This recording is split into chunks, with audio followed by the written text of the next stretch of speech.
Muy bien, muy buenos días a ustedes aquí en línea y nosotros acá presentes damos gracias al Señor por la oportunidad que nos da de poder reunirnos nuevamente en la casa del Señor.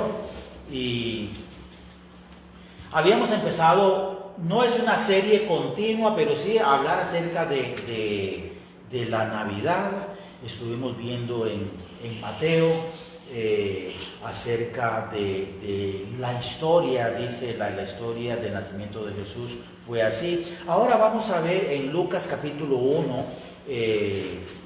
ojalá que podamos terminar todo el capítulo, no lo voy a leer todo, pero sí saqué unos cuantos versículos, los marqué aquí en mi Biblia, ahora que estamos hablando de mi Biblia electrónica, pero es en Lucas capítulo 1, está en la otra sección, Víctor. En la sección rojita esa, es el cuarto libro, Mateo, Marcos, Lucas, el tercer libro, perdón, Mateo, Marcos, Lucas. Lucas capítulo 1. Me encanta ver cómo están empezando a... Es que viene en inglés, entonces...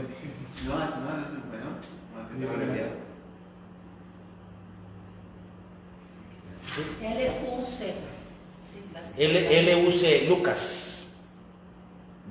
Lucas capítulo 1.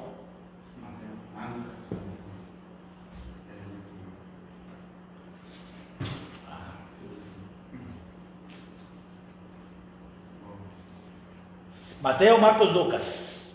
Es el tercer libro del Nuevo Testamento.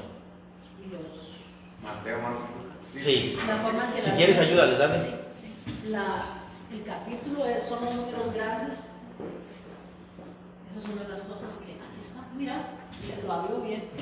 Generalmente no, es diferente en los libros. En las Biblias los números grandes son a lo que llaman capítulos y los chiquitos los versículos. Porque los libros es un capítulo y uno sigue leyendo, ¿verdad? Pero en la Biblia lo marcan así para que uno pueda encontrar más fácil una vez que uno va. Y uno se acostumbra. De hecho, las Biblias originales eran un rollo, un pergamino. Y no tenía división de capítulos, entonces era muy difícil poder encontrar en dónde se quería leer. Esto se hizo a través de la historia, donde se dividió por libros, por capítulos y después por versículos. Muy bien, entonces en Lucas capítulo 1, versículo 1, dice así: puesto que ya muchos han tratado de poner en orden la historia de las cosas que entre nosotros han sido ciertísimas, tal y como nos las enseñaron los que desde el principio lo vieron con sus ojos y fueron ministros de la palabra, me pareció también a mí, después de haber investigado con diligencia todas las cosas desde su origen, escribírtelas por orden, oh excelentísimo Teófilo. Vamos a orar un momentito. Padre Celestial, ya nos disponemos a estudiar tu palabra, te pedimos que tú nos bendigas, que nos abras nuestros ojos para poder comprender las maravillas de tu ley. También te pedimos, mi Señor, que tú nos permitas poder ponerla en práctica. Bendícenos a cada uno de los que nos está escuchando aquí en forma presencial, Señor, y también a los que nos vayan a ver también en línea, Señor, que tu palabra no regrese a ti vacía, sino que pueda producir aquello para lo cual tú la has enviado. En el nombre de Cristo Jesús. Amén. Lucas es un escritor de la Biblia, el escritor del tercer evangelio, Mateo, Marcos, Lucas. Es inusual por varias cosas. Una de ellas es porque es un escritor no judío. Él no era judío, era un doctor en medicina también. Obviamente lo que en aquel entonces se consideraba como doctor en medicina. Se convirtió a Jesucristo y decidió, él no sabía necesariamente que estaba siendo inspirado por el Espíritu Santo, pero decidió compartir con un hombre del que no se conoce mucho, de nombre Teófilo, no se sabe mucho de él, la historia del Evangelio. Aparentemente Teófilo se había convertido y Lucas quería discipularlo, quería entrenarlo, quería hablarle un poco más de la palabra de Dios, de Jesucristo.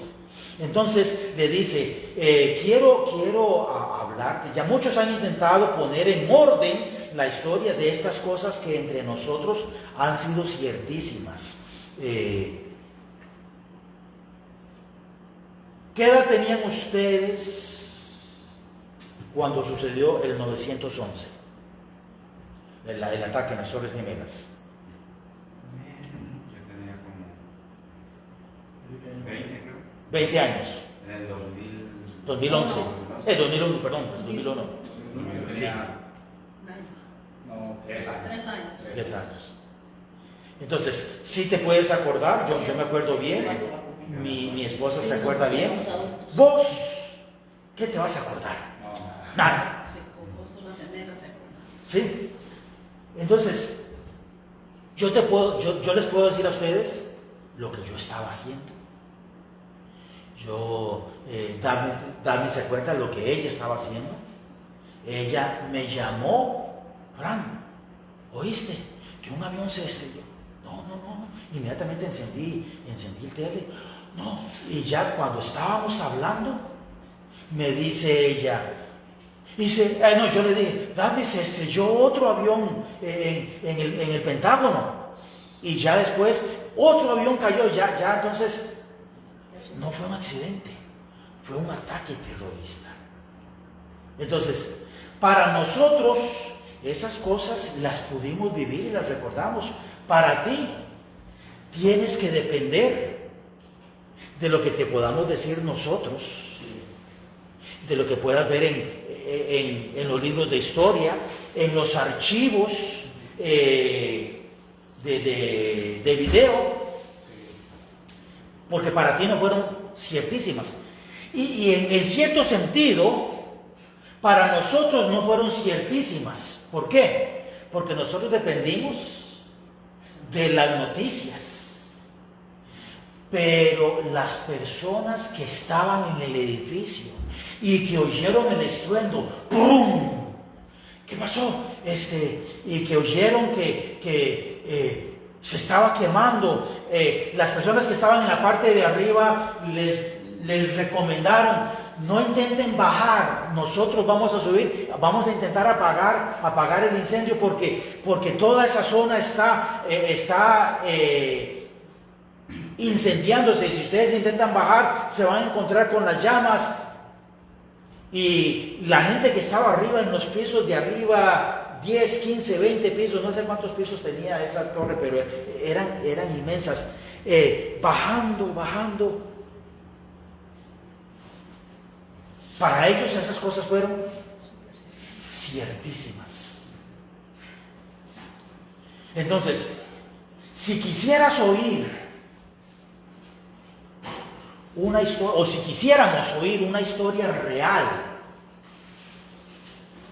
sería oírla de uno de los sobrevivientes.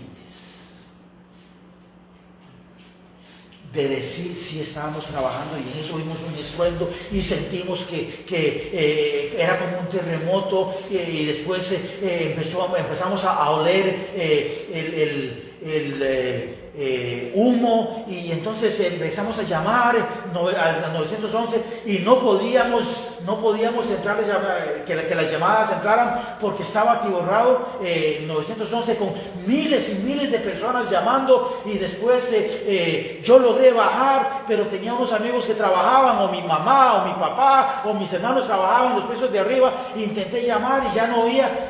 Es algo diferente.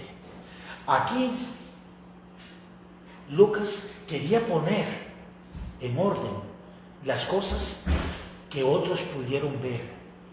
Y dice, a mí también me pareció, después de haber investigado con diligencia, en el versículo 3, haber investigado con diligencia todas las cosas desde su origen, escribírtelas a ti también, excelentísimo Teófilo.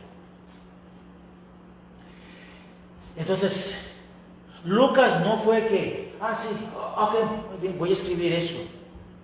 No, él investigó, habló con una persona, habló con otra persona, habló con otra persona, habló con otra persona. Y entonces, pero dijiste que esto pasó, pero tú dijiste que esto pasó. Entonces, él hizo comparaciones. Él hizo comparaciones, unos decían una cosa, otros decían otra cosa, otros decían otra cosa. Él hizo comparaciones. Una vez que había compilado suficientes datos, decidió escribirlas, no solamente para beneficio de Teófilo, sino para nuestro beneficio. 2000 y resto de años después, ha bendecido grandemente las vidas de muchas personas, incluyéndonos a nosotros. Hubo en los días de Herodes, rey de Judá, versículo 5, hubo en los días de Herodes, rey de Judá, un sacerdote llamado Zacarías, de la clase de Abías. Su mujer era de las hijas de Aarón y se llamaba Elizabeth. Ambos eran justos delante de Dios y andaban irreprensibles en todos los mandamientos y ordenanzas del Señor. Para nosotros sería lógico que si estaban trabajando en el ministerio del sacerdocio de la casa de Dios, obviamente pues tenían que ser personas justas, pero no, hubo gran cantidad de religiosos que no eran personas que querían servir al Señor. De hecho, en el Antiguo Testamento dice que había muchos profetas que servían su propio vientre, sus propios intereses. Estaban utilizando el ministerio de Dios, el equivalente en nuestros días, el ministerio de la iglesia para su propio beneficio. Tenemos unos amigos que vienen de unas iglesias, si se les pudiera llamar iglesias, que son negocios. Ellos nos dicen, sí, este pastor va e inicia su iglesia y empieza a traer gente, y una vez que la iglesia ya tiene gente, él recoge las ofrendas, el pastor y su familia recogen las ofrendas, pagan el alquiler, pagan la luz, y el dinero que se recoge ya es de él. Y ellos nos decían, y ellos dicen, esta es mi iglesia, este es mi dinero, yo hago con mi dinero lo que yo quiera, sirviendo a sus propios vientres. No, nosotros acá, por ejemplo, somos parte de la iglesia Shiloh Hills Baptist Church, pero el pastor de la iglesia no recoge las ofrendas y, ok, y ahora sí, este es mi dinero. No, hay un grupo de personas que toman las decisiones. Primero que nada, tenemos que asegurarnos de que se paguen los gastos de la iglesia. Entonces, ¿cuáles gastos? Bueno, tenemos corriente eléctrica. ¿Quiénes de ustedes aquí están muriéndose de frío? Ahorita, aquí. Sí, no. Yo estoy bien. ¿Saben por qué? Porque afuera hay una maquinita que da calefacción. Si la apagáramos, aquí estuviéramos tiritando con un poquito de frío porque se enfriaría. Entonces, esa maquinita ocupa corriente. La compañía de electricidad no nos regala la corriente. Hay seguros. Si por ejemplo, Dios nos librara, pero si se diera, una vez que saliéramos, se diera ahí un cortocircuito y se quemara este edificio, hay un seguro. Pero ese seguro hay que pagarlo, porque si no lo pagamos, no van a pagar ninguno de los gastos. ¿Me explico? Entonces, hay religiosos, hay pastores, hay sacerdotes, hay personas de diferentes denominaciones que no son siervos de Dios, sino que viven para sus propios vientres. Este no era el caso de ellos, de Zacarías y de su esposa, sino que eran temerosos de Dios. Dice también que en el versículo 7 que no tenían hijos. Elizabeth era estéril y ya ambos estaban de edad avanzada. Cuando él estaba sirviendo, cuando Zacarías estaba sirviendo, dice la Biblia que se le apareció un ángel. Veamos en el versículo 11.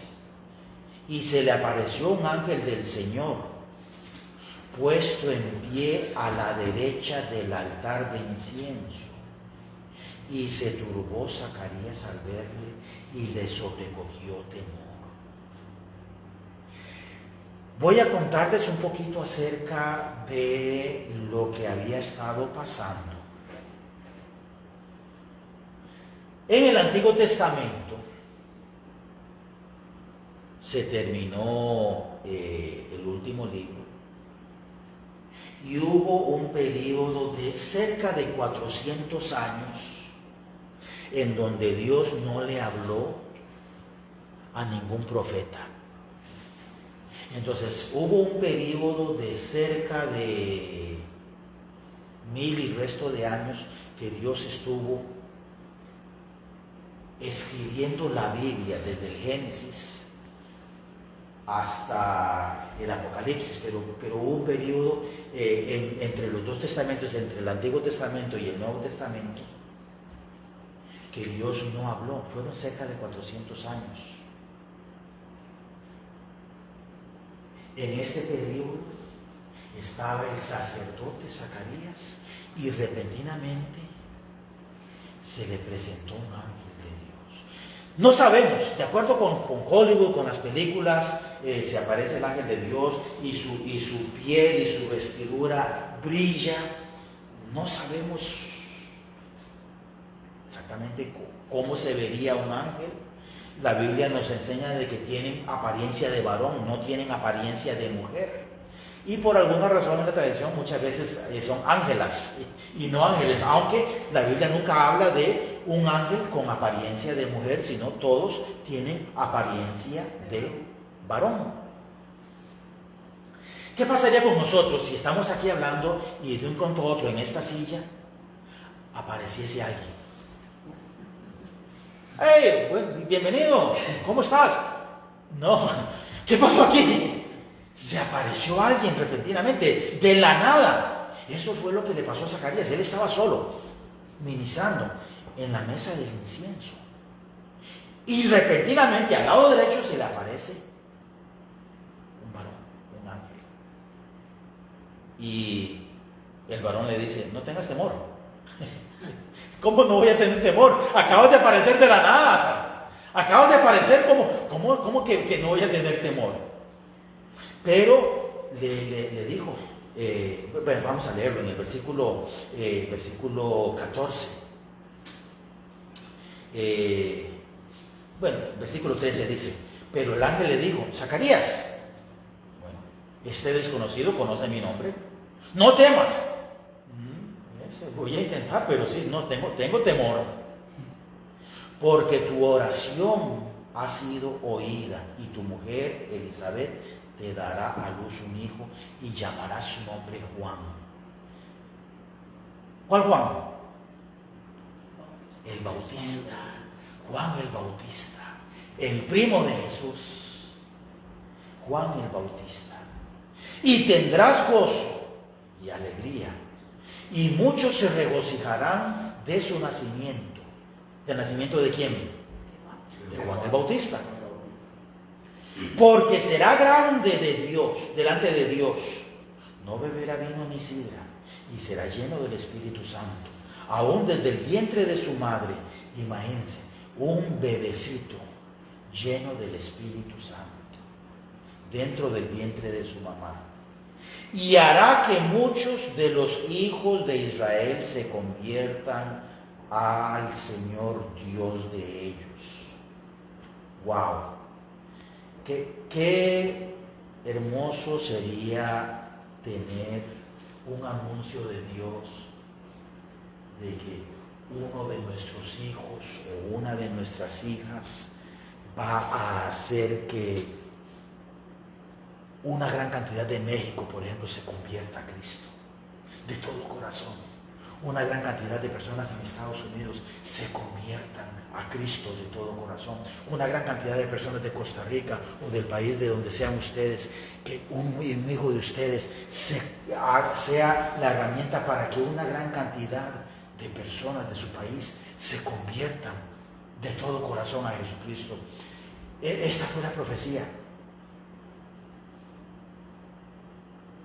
Hará que muchos, versículo 16, de los hijos de Israel se conviertan al Señor. ¿Por qué? Porque muchos de los hijos de Israel se habían alejado de Jehová Dios. Muchos de los hijos de Israel ya se habían secularizado, habían dejado de seguir a Dios de todo corazón. Una de las razones era porque muchos de los líderes religiosos estaban aprovechándose y abusando del pueblo del Señor. Unos 30 años después, Jesucristo entró a este mismo templo en donde estaba Zacarías.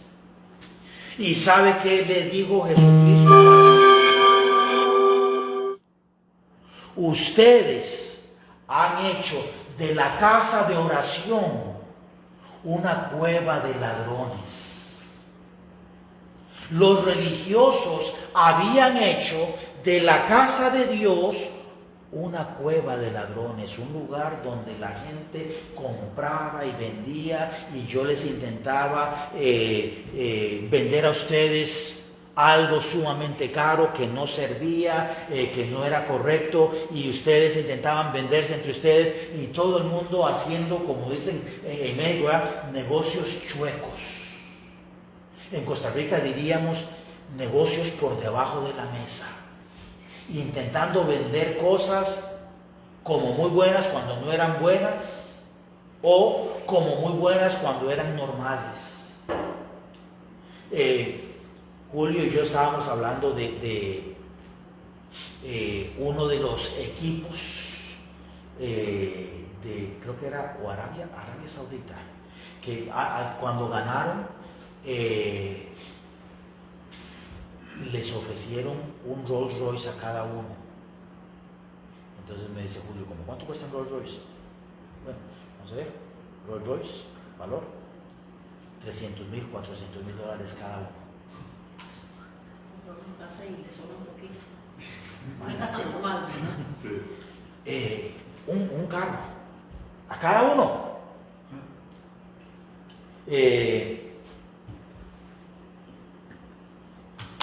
Pero bueno, ya se me olvidó cuál era el objetivo de esta. De la casa de Dios donde Jesús fue a hacer. Sí. Entonces, el pueblo se había llenado de negocios sucios, truculentos. Y Jesucristo dice que tomó, bueno, la Biblia dice que Jesucristo hizo un látigo y los echó. Dice, esta casa es casa de oración. No es un lugar para hacer este tipo de negocios. Entonces, Juan el Bautista dice, hará que muchos de los hijos de Israel se conviertan al Señor Dios de ellos. Porque muchos ya se habían alejado completamente de Dios. Ya recuerdo cuál era el objetivo de la ilustración. Entonces, un Rolls Royce que vale $400,000, $300,000. Yo tengo una camionetita, a mí me encanta.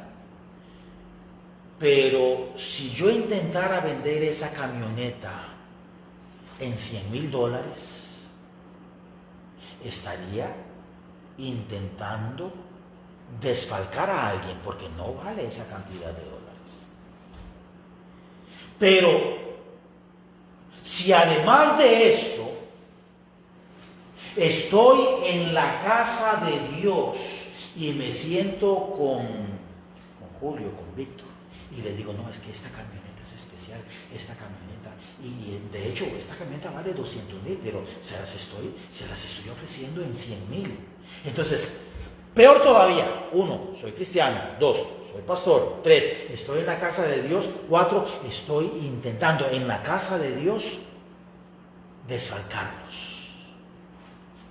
Esto es lo que estaba pasando en este periodo. Por eso es que el corazón de muchos se había alejado de Dios y de la casa de Dios, porque muchas veces los mismos sacerdotes los habían atracado, les habían robado.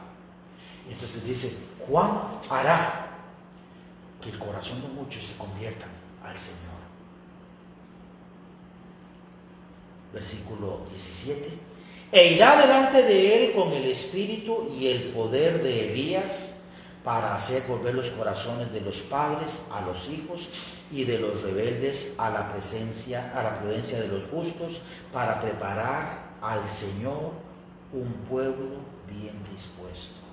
Entonces aquí tenemos también una profecía interesante.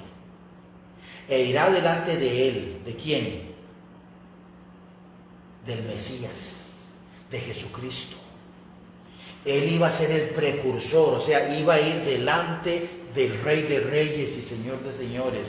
Iba a ir delante de él con el espíritu del poder de Elías para hacer volver los corazones del pueblo de Israel, para que estuvieran con corazones dispuestos para recibir a Jesucristo.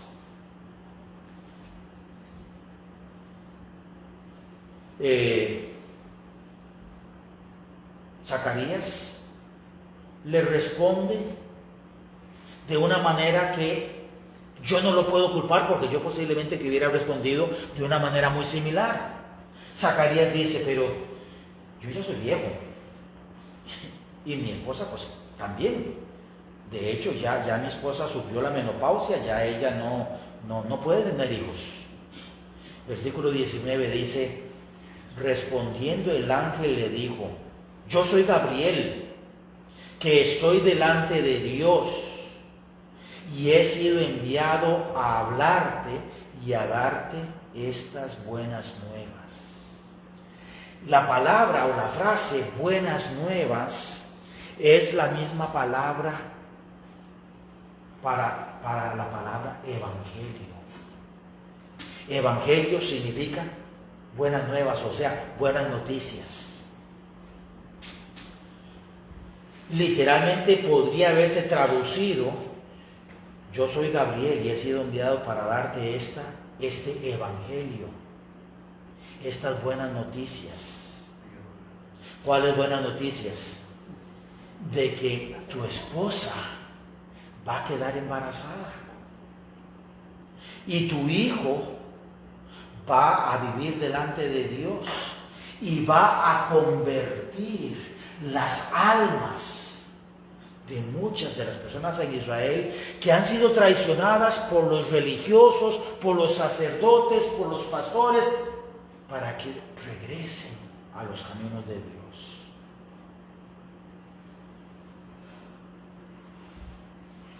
Dice en el versículo 21 versículo 20 que como no me creíste, vas a quedar mudo. En el versículo 21 dice que el pueblo estaba extrañado de que estuviese durando tanto. Estaba durando más de la cuenta. Y en el versículo 22 dice, pero cuando salió, no les podía hablar. No era ni siquiera que estaba afónico. Era que no salía nada de su garganta.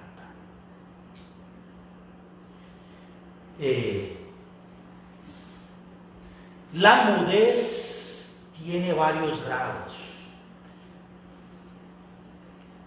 Hay una mudez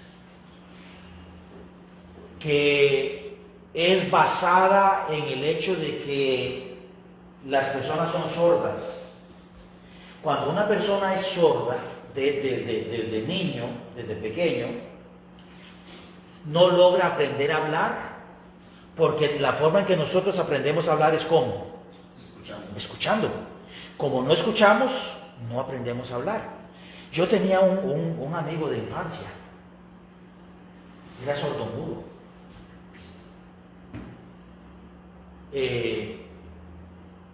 no recuerdo que él supiera hablar en señas. Ya existía el lenguaje en señas, pero era una familia humilde y no lo pudieron enviar a un lugar, y las escuelas regulares no tenían personas que supiesen hablar en señas. Entonces yo recuerdo que era un problema cuando queríamos comunicarnos con él, porque él sí tenía la capacidad, sus cuerdas vocales tenían la capacidad de producir sonidos, pero él hablaba así, y con señas. Él no era tonto, no era que tuviera problemas cognitivos, era que, como era sordo, nunca oyó y nunca fue entrenado para intentar hablar. Hay personas que son sordas y los terapeutas de lenguaje les enseñan a hablar poniendo la mano, y ellos aprenden a sentir las vibraciones. Entonces di o, y aprenden a sentir la diferencia en las vibraciones y aprenden a hablar. No hablan muy bien, es difícil entenderles, pero se pueden comunicar un poquito. También por señas. El problema es que con señas, si una persona no sabe señas, es como que le estuvieran hablando a uno en chino. Yo tengo unos amigos que hablan en señas y para mí no significa nada.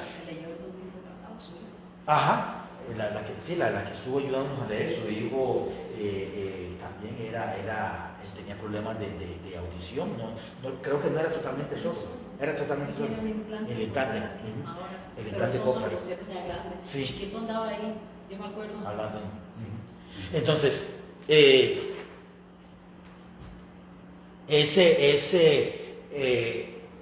Zacarías literalmente quedó mudo. Él no podía decir nada. Sus cuerdas vocales dejaron de funcionar, su lengua dejó de poder tener esa flexibilidad para poder producir los diferentes sonidos que se necesitaban para hablar. Entonces, versículo 22 dice: pero cuando salió no les podía hablar y comprendieron que había visto visión. Yo me lo imagino, bueno, dice, y él les hablaba en señas y permaneció mudo. Entonces yo me lo imagino a él, si por ejemplo yo a ustedes, yo no pudiera hablar y les intentara explicar, yo les diría algo así.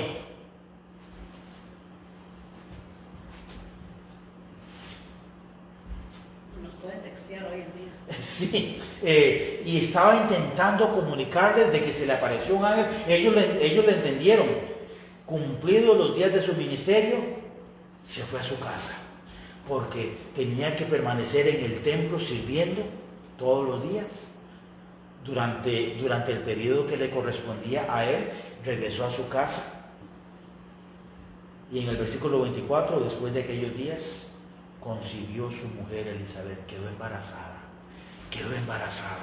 Dios cumplió su palabra. En el versículo 26, al sexto mes ¿de qué? Del embarazo de Elizabeth, el ángel Gabriel es enviado otra vez a la tierra. ¿En dónde está el ángel Gabriel? En la presencia de Dios. Él dijo, yo estoy en la presencia de Dios. Es enviado nuevamente. El ángel Gabriel fue enviado por Dios nuevamente, esta vez a la ciudad de Galilea llamada Nazaret, a una virgen desposada con un varón que se llama José, de la casa de David, y el nombre de la virgen era María. Entonces, el ángel es enviado a la casa donde estaba esta jovencita virgen llamada María. Ya hablamos el domingo pasado un poquito acerca del desposorio. Vamos a mencionarlo un poquito, especialmente para aquellos que vayan a ver en el mensaje posteriormente, para que sepan. Era un periodo más o menos de un año donde las personas que se comprometían, este era el desposorio, se comprometían, se dejaban de ver por un año. El varón se dedicaba a trabajar fuertemente, a construir su casita, a prepararse para poder tener a su esposa. Ella empezaba a tejer, empezaba a coser, empezaba a conseguir su propio menaje de cocina también para prepararse para la vida que iba a tener con su esposo.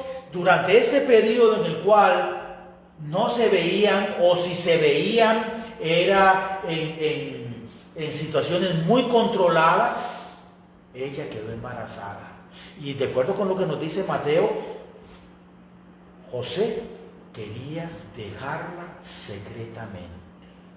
Él hubiera podido decir: apedreémosla porque me fue infiel.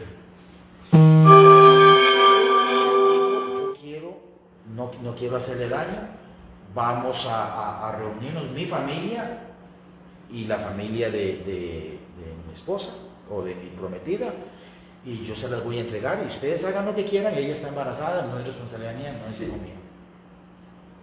En este periodo fue cuando se le presentó el ángel Gabriel a esta virgen desposada con un varón que se llamaba José, de la casa de David. Dice en el versículo 28: y entrando el ángel en donde ella estaba, dijo: salve muy favorecida, el Señor es contigo, bendita tú entre las mujeres. Aquí tenemos dos palabras muy interesantes. Una, la palabra, y ya lo había mencionado, la palabra favorecida. En español, los verbos tienen diferentes conjugaciones y también tienen diferentes categorías. La palabra favorecida es lo que en gramática se llama un participio pasivo. El participio pasivo indica que la persona recibe una acción. Entonces, si yo digo: me caí, pero inmediatamente me levanté, yo estoy haciendo mi propio esfuerzo y yo mismo me estoy levantando. Pero si yo digo: me caí y me lastimé tanto que fui levantado, quiere decir que yo no me pude levantar, sino que alguien llegó y ejerció la acción para poderme levantar, porque yo no pude levantarme por mí mismo, yo fui levantado. ¿Sí me entienden? Aquí María dice que fue favorecida, o sea, ella fue la receptora de un favor. Ella recibió un favor, un honor grande de Dios. ¿Cuál? La escogió para ser la madre de Jesús. Bendita tú entre las mujeres. La palabra bendita también es un participio pasivo. Podríamos decir también, en vez de bendita, que es un participio pasivo irregular, podríamos utilizar el participio pasivo regular. Podríamos decir bendecida. Bendecida. Entonces, salve muy favorecida, el Señor es contigo, bendecida tú entre todas las mujeres. El participio activo de favorecida es favorecedora. El ángel no le dijo a María: tú eres favorecedora, o sea, no le dijo: tú impartes favores, sino tú has recibido un favor. Y el participio activo de bendecir sería bendecidora. Y no estoy muy seguro si existe, pero el ángel no le dijo: tú vas a bendecir, sino tú has sido bendecida con el honor entre todas las mujeres de ser la madre del Mesías. Hay un canto en inglés, yo no sé si estará en español o no, pero dice: María, tú te diste cuenta de que cuando tenías a Jesús estabas cargando a Dios, y que cuando acariciaste sus mejillas y besaste su frente, estabas besando la frente de Dios. Yo nunca lo había visto de esa manera, pero es cierto. Emmanuel, Dios con nosotros. ¡Qué responsabilidad más grande! Favorecida, claro que sí. Recibió la bendición de poder cargar a Dios con nosotros. De poder besar a Dios con nosotros. Favorecida grandemente y bendecida entre todas las mujeres. ¿Qué otra mujer pudo darle de mamar al Mesías? Ninguna. ¿Qué otra mujer pudo cambiarle los pañales al Mesías? Ninguna. Muy favorecida, muy bendecida. Una abuela o tía, pero bueno. Quizás, pero no como mamá, sino como abuela o como tía. En el versículo 30, entonces el ángel le dijo: María, no temas, porque has hallado gracia delante de Dios. Aquí hay otro versículo sumamente importante, y yo no quiero que mis amigos que honran a María se vayan a sentir mal. No estoy faltándole el respeto, solamente estoy diciendo lo que la Biblia dice. Dice, el ángel le dijo: María, no temas, porque has hallado gracia delante de Dios. ¿Cuál gracia fue la que halló María? La misma gracia que nosotros hallamos. La gracia significa un don inmerecido. Nosotros hallamos gracia en el sentido de que el Hijo de María murió por nosotros para redimirnos de nuestros pecados. María halló gracia, ¿en qué sentido? Ella no era espectacularmente santa, ella no era espectacularmente diferente. Dios la miró entre todas las mujeres y le concedió el honor de ser madre del Hijo de Dios, y fue por gracia. Ella no lo merecía, ella no se lo había ganado, ella no era algo que ella había hecho, fue por gracia. Y esto fue lo que le dijo: María, no temas, porque has hallado gracia. La palabra has hallado, la frase has hallado gracia significa se te ha regalado gracia, se te ha conferido gracia. Los que fuimos criados en el catolicismo se nos enseñó a rezar el rosario, y dice: Santa María, Madre de Dios. Entonces ya el domingo pasado hablamos un poquito. María no es Madre de Dios, porque si fuera Madre de Dios, le dio origen a Dios. Pero la Biblia dice que Jehová Dios es todopoderoso y ha sido desde siempre hasta siempre. María es madre de Jesús. Y esto es lo que estaba diciendo acá. María, no temas, porque has hallado gracia. Se te ha otorgado gracia delante de Dios. Y ahora concebirás, o sea, quedarás embarazada en tu vientre, quedarás embarazada y darás a luz un hijo y llamarás su nombre Jesús. ¿Se acuerdan qué significa Jesús? Salvador. Y llamará su nombre Salvador, Jesús. Y este será grande y será llamado Hijo del Altísimo. Y el Señor Dios le dará el trono de David su padre, y reinará sobre la casa de Jacob para siempre, y su reino no tendrá fin. Entonces María le dijo al ángel: ¿cómo será esto? Pues no conozco varón.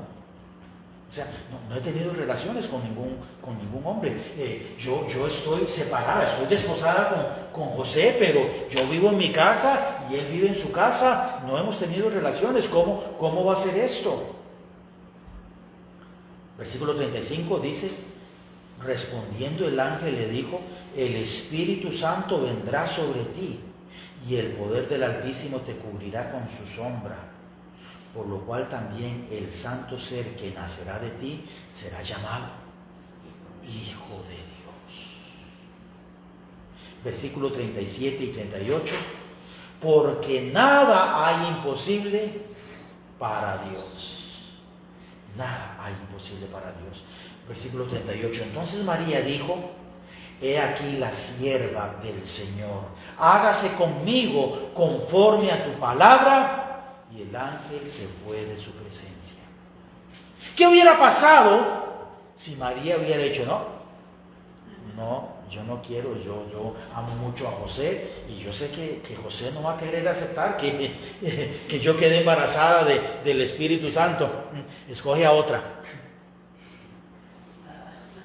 Yo creo que el Espíritu Santo no la hubiera cubierto y Dios hubiera escogido a otra, pero Dios en su omnisciencia sabía de que ella iba a tener el corazón dispuesto.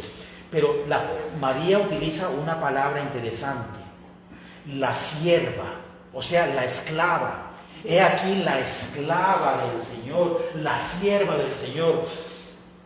En Israel, y ya voy a terminar con esto porque ya el tiempo se nos acaba, el próximo domingo continuamos con la ayuda del Señor, pero la sierva, la palabra siervo o sierva en Israel tenía varias connotaciones, especialmente en el Antiguo Testamento. En el Nuevo Testamento no pasaba tanto porque más bien ellos eran esclavos, pero en el Antiguo Testamento el pueblo de Israel, cuando atacaba a otro pueblo, muchas veces tomaba a este pueblo al que conquistaban como sirvientes, como esclavos.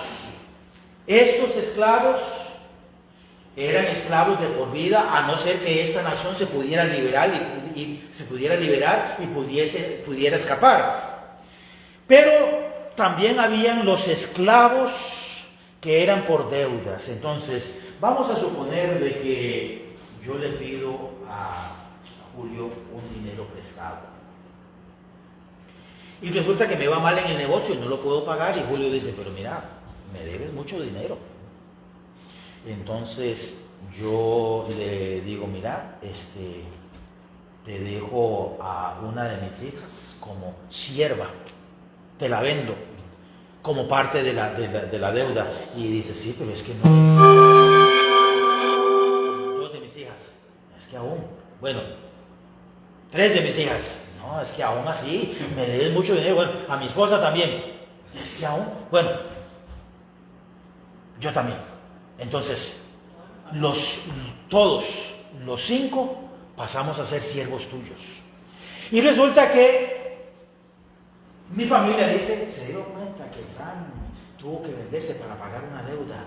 Entonces mi familia empezaría a trabajar y también la familia de mi esposa empezarían a trabajar y ajustan el dinero y le dicen a Julio: aquí está, vamos a liberar a Fran. Entonces ya me compran, yo ya soy libre otra vez y yo empiezo a trabajar, compro a Daphne y después a Amy y después a Samantha y después a Mindy. Eso es lo que estaba pasando acá. Pero había siervos que decían: yo ya tengo muchos años de trabajar con mi amo, tengo esposa, tengo hijos, él es muy bueno conmigo, yo realmente ni siento que soy siervo muchas veces. Entonces, creo que era cada 50 años había una fiesta del jubileo. En el jubileo las personas podían salir libres otra vez. Esa era la costumbre en el Antiguo Testamento. Pero si un siervo decía: yo amo a mi amo, y si yo entré soltero y conseguí esposa que eran de mi amo, yo tenía que salir soltero, y yo decía: no, yo amo a mi esposa, yo no quiero dejar a mi esposa, yo amo a mis hijas, no quiero dejar a mis hijas. Entonces yo podía decir: yo quiero ser un esclavo de por vida. Y ponía mi lóbulo en un poste y el amo me haría un hueco grande, un hoyo grande, y la persona que andaba con un hoyo en su lóbulo significaba que era un siervo voluntario, un siervo que amaba a su amo al punto que decía: yo amo a mi amo más que lo que amo mi libertad. Cuando María utilizó este